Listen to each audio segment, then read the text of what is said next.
For almost 2,000 years, Christians have wrestled with a fascinating question. How do the four Gospels fit together?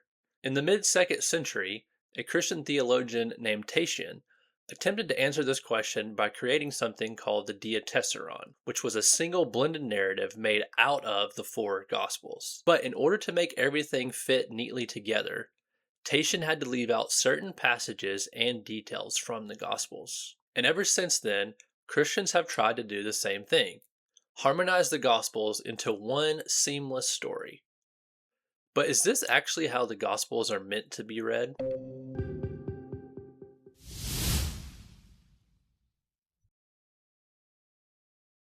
One helpful way to think about this is to compare vertical reading with horizontal reading. To read a Gospel vertically means reading it straight through from top to bottom, just like you would any other book. To read horizontally, however, means placing the same stories from the Gospels side by side and comparing the similarities and differences between the two. Let's look at a famous example from all four Gospels, the event where Jesus cleansed the temple. The story appears in Matthew 21, Mark 11, Luke 19, and John chapter 2. If you read Matthew, Mark, or Luke vertically, you'd conclude that Jesus cleansed the temple near the end of his ministry. However, if you read John vertically, you would conclude that Jesus instead cleansed his temple at the beginning of his ministry.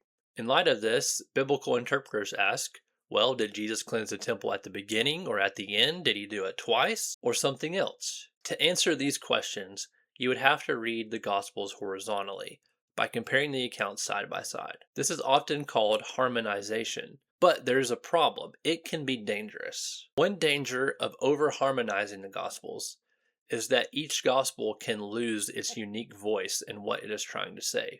Each Gospel was written by a different author for a different audience with a different purpose. Each author has their own style, vocabulary, their emphasis of theology. If we rush to harmonize everything, we risk flattening those voices into one generic Gospel. Take the temple cleansing again. In the Gospel of Mark, the cleansing ends up becoming a turning point that pushes the religious leaders towards killing Jesus. In Mark 11:18 it says, "They began seeking how to put him to death, because all the crowd was astonished at his teaching." But in the Gospel of John, the main result of the temple cleansing is completely different.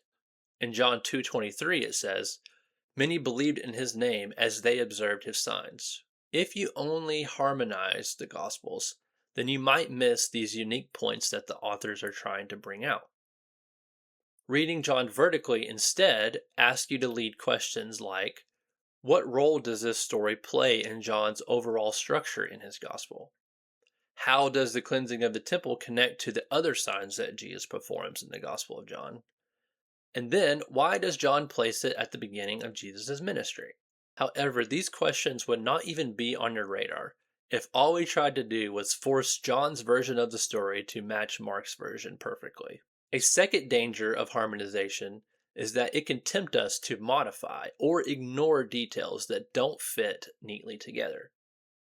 Let's go back to Tatian's Diatessaron. In my opinion, he did a remarkably good job with what he had, but he left out some pretty significant things. One major example of this is that you will not find either of the genealogies of Jesus from Matthew 1 and Luke chapter 3 in the story at all. Both genealogies simply aren't there, and it makes you wonder why. Did he not have access to them? Was he not aware of them? Or maybe he could not figure out a way to harmonize both of them together so easily. However, if we just had this one meta-gospel, if you will, then you would lose the genealogies that Matthew and Luke included that are obviously important and there for a reason.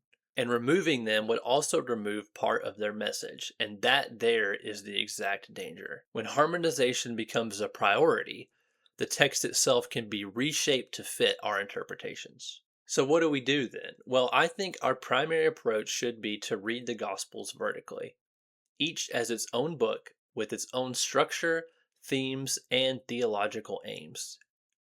After all, God did not give us one massive gospel, He gave us four. He didn't give us one giant book called the Bible, He gave us a library written across centuries in different genres by different authors, some telling different stories, some telling the same stories, but all telling the same story of God's work in the world. Now, this is not to say that we can never ever read the Gospels horizontally.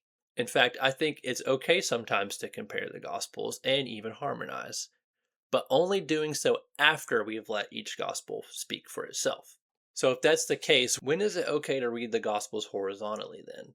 Well, let me offer just two examples, but I don't think this is exhaustive by any means. First, when you're trying to see themes and patterns in the gospel and the story of Jesus as a whole. For example, you might want to study the topics that Jesus teaches on in each gospel and try to see what themes are there through each one.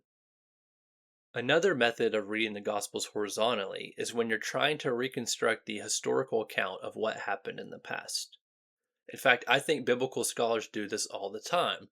And I also think that comparing multiple accounts of the same story is one of the best ways to show the historicity of the Gospels. At the end of the day, reading the Gospels horizontally or practicing harmonization is not a bad thing in and of itself. It's just not the main way the Gospels were meant to be read. So here's my encouragement to you: let Matthew be Matthew, Mark be Mark, Luke be Luke, and John be John. Read each gospel vertically. Let each one speak with its own voice. And if you do try to harmonize, don't change, add, or omit details just to make everything fit into one gospel story. Instead, read the Bible the way God gave it to us, one book at a time.